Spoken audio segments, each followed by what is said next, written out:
We're all looking for it. In the smiles of others, in achievements, in the silence of long nights.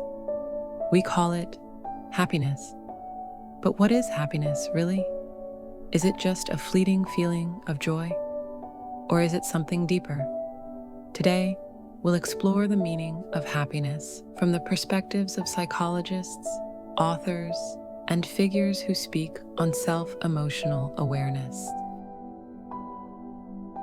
Martin Seligman, a key figure in positive psychology, says that happiness isn't just about feeling good or satisfied.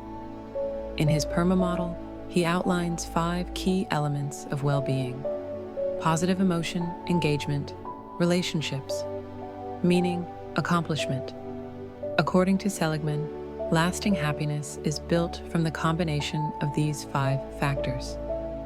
It's not just about laughing or feeling good today, but about living life fully. Barbara Fredrickson, a psychology professor at the University of North Carolina, adds that positive emotions like love, gratitude, and hope can broaden our thinking and actions.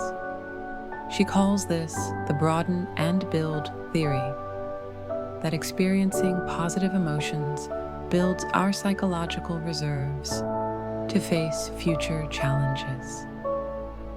Happiness, in this view, is not a sudden gift.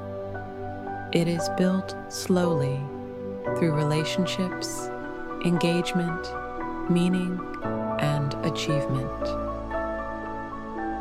When we talk about happiness, we can't separate it from understanding ourselves.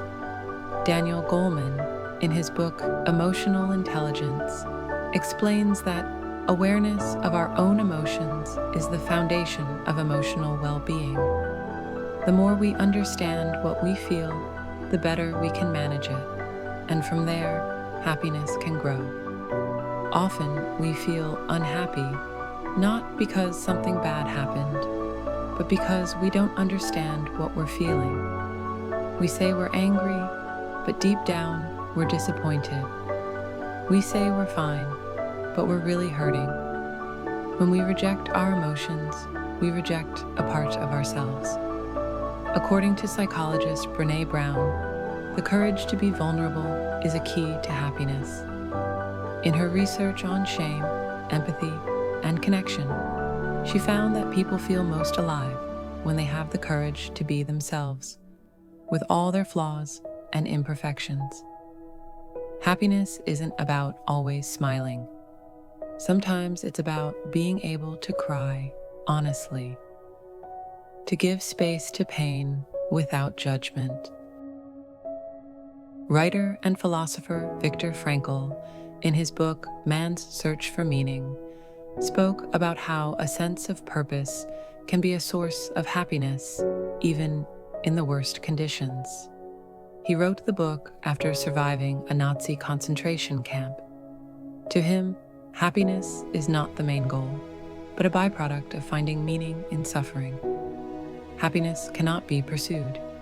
It must ensue as the unintended side effect of one's dedication to a cause greater than oneself. Frankl wrote. On the other hand, writers like Elizabeth Gilbert in Eat, Pray, Love describe happiness as a journey inward, facing wounds, embracing silence, and learning to love oneself. For many writers, happiness is about wholeness, about embracing all parts of ourselves, the light and the dark. So, where does happiness live? It doesn't always come in laughter.